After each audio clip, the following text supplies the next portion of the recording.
locations. Who would like to tackle that? Mark, do you have a direct response, or? Well, my colleagues seem to be looking at me. Yeah, I think it's very interesting.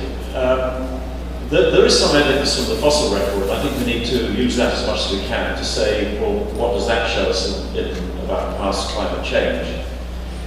And of course, there's debate about whether the present level of climate change and the nature of that change has any comparable precedent, and that's an interesting issue. There is a school of thought that says that the fossil record shows that no single species has gone extinct in the past from climate change alone. Now, if that is really the case, that's very interesting. Communities will change in structure, they change in distribution, they change in relative proportion of species as species adapt to climate change. But they're saying that nothing's actually gone extinct. Now, I can't judge whether that's the case or not. So I do have a certain sympathy with your question that species have got to sort this out themselves.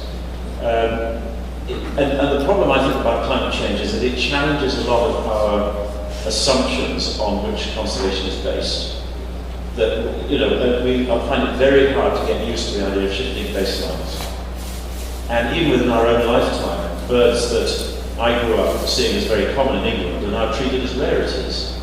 So our children look at life completely differently. Well, intergenerationally, we've probably got to do the same with climate change. And I do think a lot of species are going to prove to be much more adaptable than we give them credit for. We don't know this because we have so little empirical evidence.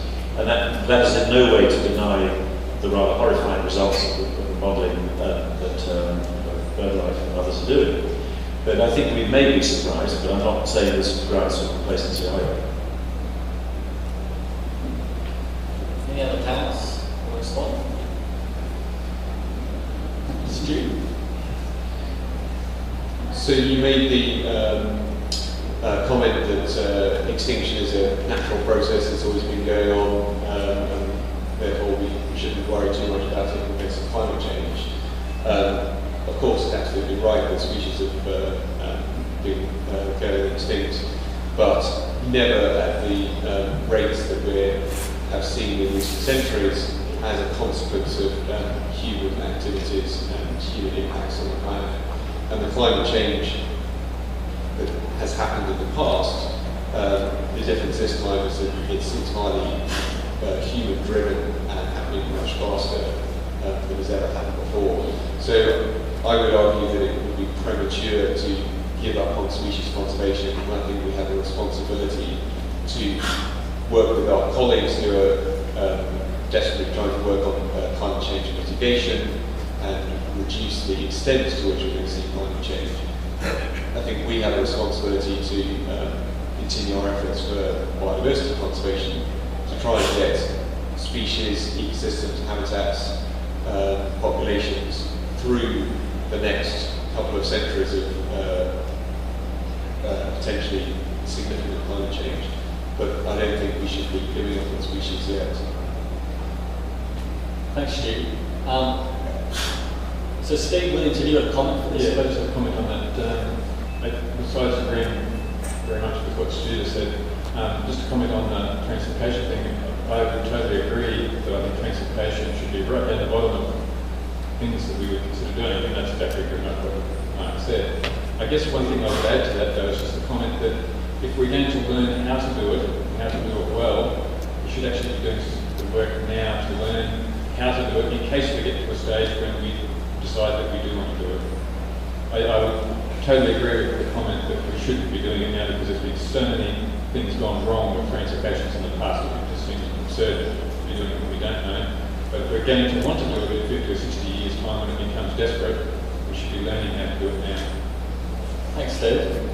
We'll just quickly go to the second question, which is around engaging with the politics and how we actually achieve some integration with our science into things like the CBD process. So I'm wondering, any of the panelists want to tackle that? Well, I definitely agree with the observation that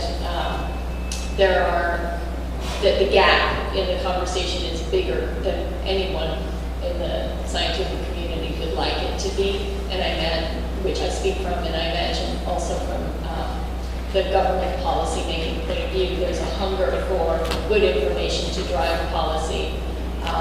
What I think is critically important is providing the forums where the different sectors come together. I felt the sting of that question because the conference that I talked about was almost entirely NGO.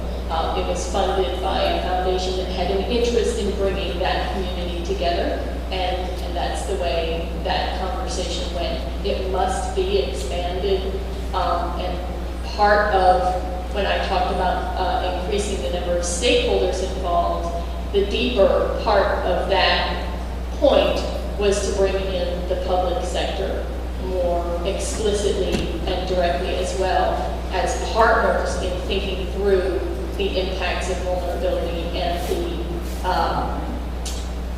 societal options for addressing it through a whole variety of land use and water use policy making. So we recognize the problem. I think it is critical to admit that it needs more opportunity to bring these two groups together and to have the dialogue.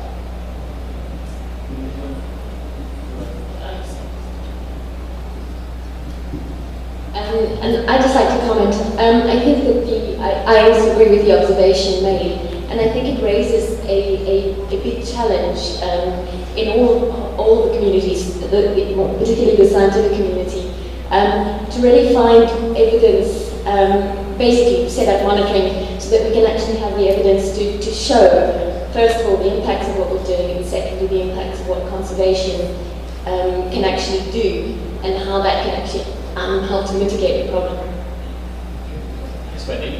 And just one thing, just to add to this, is the IUCN have recognised that in the past it's been a little bit naive when they go to these treaties, that they don't really take the expertise from the commissions to really develop a holistic set of agendas and political statements when they go to CBD, when they go to CITES, when they go to UNFCCC. But in the last couple of months, they've set up a climate working group with representatives from each of the commissions who sit down and develop core policy statements that the policy officers from the IUCN can then take these conventions. So they have people from the SSC, from the Commission for Ecosystem Management, from the WCPA. So it's a consistent set of messages which then hope to break down a little bit of this lack of action, lack of conversation at these treaties. And it's probably a very important role that the IUCN should play as a group of NGOs, a group of governments, a group of stakeholders who can come with a very powerful message to these treaties. But that's only just started to happen. So you've been waiting patiently. Do you have a question? My question is on assisted transportations.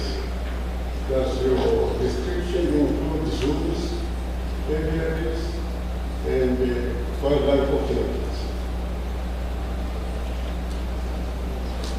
So was the question, does transportation include zoos? Yeah, extension conservation. Yes, of course it is, and it is one solution. It may be an interim solution, it may be a long-term solution. There's no question of that. And it may be that we take things in until climate change settles down and you know finally where you are. But I mean, the more interesting question is whether, if there's never going to be any suitable habitat for a species, you let it live forever in a botanic garden or a zoo.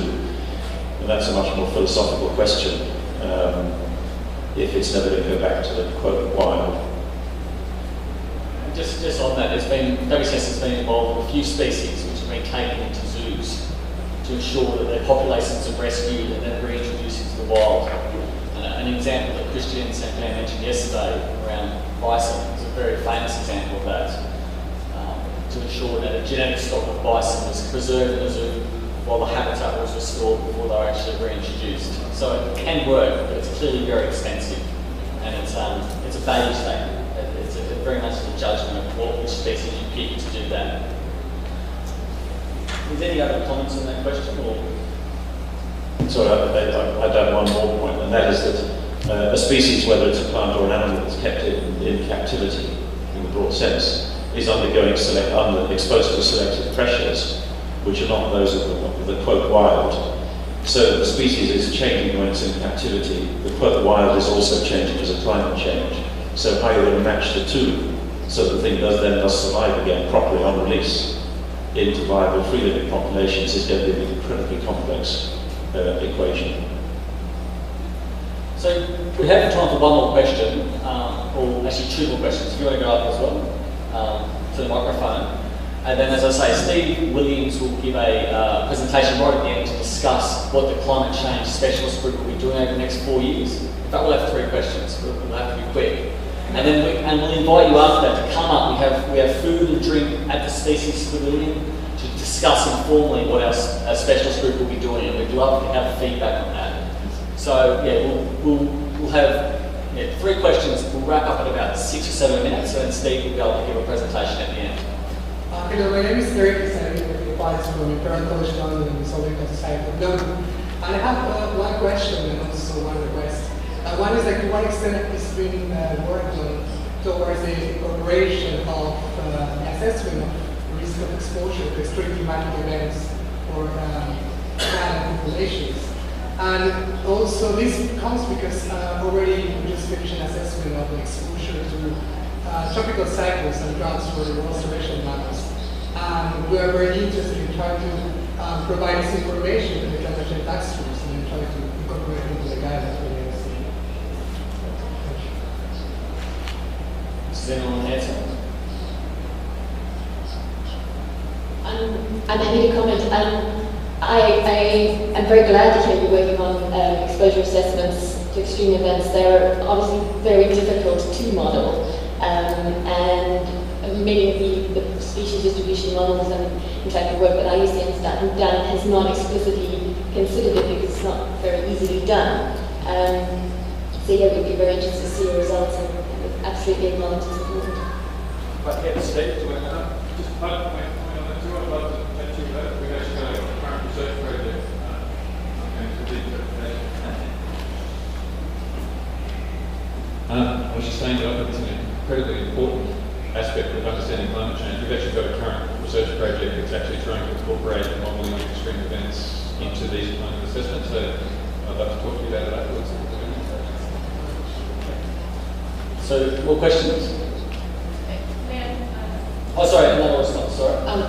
And just one more point on that. We spoke a lot about species vulnerability at this session, but there's also quite a bit of work going on to look at ecosystem vulnerability and the potential impacts of reshuffling of species communities as species respond individually. And I think that as that science advances, it will also help a lot because it will give us more background context on the ecosystem responses to those events that it can then be stepped down again to look at how the species are going to be impacted. Thanks, Gary. Thank you to all the panelists. That was an excellent session. My name is Hannah Fairbank. I'm on the Biodiversity and Forestry Office at USAID. And my question is really about bringing together the human and ecological aspects of this issue, adaptation, climate change adaptation, and monitoring and evaluation, particularly around maladaptation and some of these indirect impacts that James was talking about, and really asking the question that Mary, I think, stated so beautifully, which is, are things happening the way we thought they would, as predicted, and then how is that feeding back into some of our conservation actions and approaches? So really around maladaptation, human and ecological communities, and monitoring. Thanks.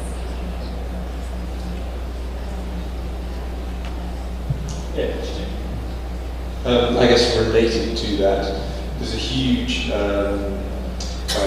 effort to try and promote ecosystem-based adaptation, so integrating the potential for biodiversity to help human communities adapt to climate change. And that's tremendously important. But ecosystem-based adaptation alone is not going to deliver everything we need for biodiversity. So one of the priorities for future work, I think, is trying to better integrate biodiversity-oriented adaptation activities and ecosystem-based adaptation, and to do these two sets of interventions in a more integrated way to benefit both people and biodiversity into the future. Okay, so I think we've got 2 more questions. They're quick.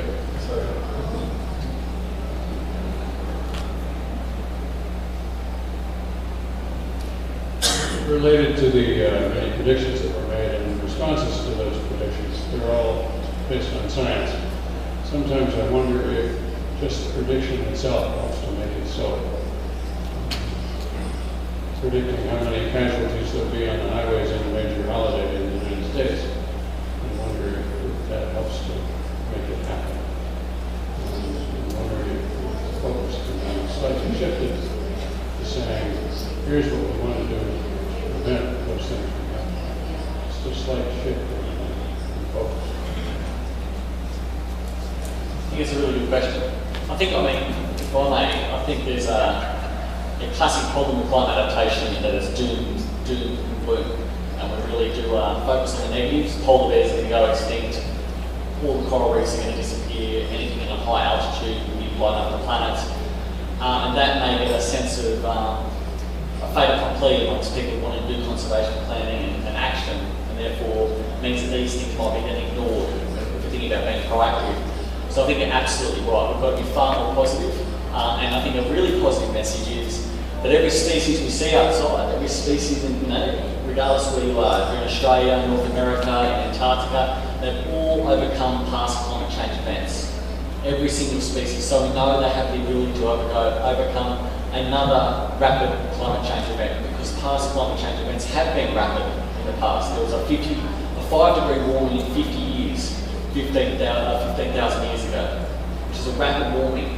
So we've got to recognise that species have resilience, and that we've got to be able to allow species to overcome the current challenges of climate change and put a positive spin. So I agree. Has anyone else got a comment? Yeah, I'd like to add to that, and I take the point, and I think it's valid, but I also need to go back to the analogy I used in my talk, that if you want to treat something, a good diagnosis is absolutely essential, and if you don't know what's going to go wrong and how it's going wrong, it's going to be pretty difficult to treat it.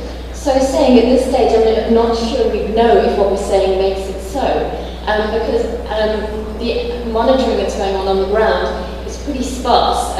Stu talked about some of it for that BirdLife is doing, which is excellent. But on the whole, I'm not sure we know if all these species we predicted that were so vulnerable are actually going to go extinct. So what I think this really means is that we need to set up a coordinated monitoring strategy globally, and that's monitoring for climate change impacts, but also, and this talks a little to the previous question, also monitoring our adaptive strategies themselves, since many of them may well turn out to be maladaptive, and we won't know unless we're monitoring them very thoroughly too. Thanks, Wendy. Okay, so final question, and then we'll have Steve give a brief talk. Gregor Gregor from the Joint Research Center of the European Commission. A question actually to Wendy. Very impressive work. I was wondering about the incentives in the outputs. Did you look at this? Because we may end up focusing on those areas where we know where things are going to happen, focusing on taxa we know are going to be affected, and overlook completely those areas where we don't know much, and in the taxa we don't know either less. So, did you quantify the incentives in the paper you produced? Wendy, do you want to repeat it? Yes, please. Yes. Sorry, could you just repeat that? Sorry, I lost the point as well. So in the maps presented by Wendy, we're looking at areas where we're expecting biggest changes and biggest impact, basically. But we may overlook the areas where we have actually highest uncertainties from the exposure, from the responses to certain taxa, and I was wondering if the maps of these uncertainties are discussed or even presented in the paper you proposed. So the uncertainties, yeah, basically we dealt with uncertainty in a couple of different ways. Firstly, there's obviously a lot of unknown information in the trade-based assessment. There are large data gaps. So we've run our scenarios with sort of positive and negative scenarios on unknown data. So that's one way we've done it. I've only presented the optimistic scenarios here. Secondly, we obviously work with the different carbon dioxide emissions pathways. Basically the different scenarios of CO2. And we also worked on different combinations of traits. So we've done a whole range of sensitivity analyses. I wasn't able to present them all, but I'm happy to show you. Great, thanks Wendy. Okay, so we're going to wrap that up, and the final presentation will be Steve Williams. So first, the panel, thank you.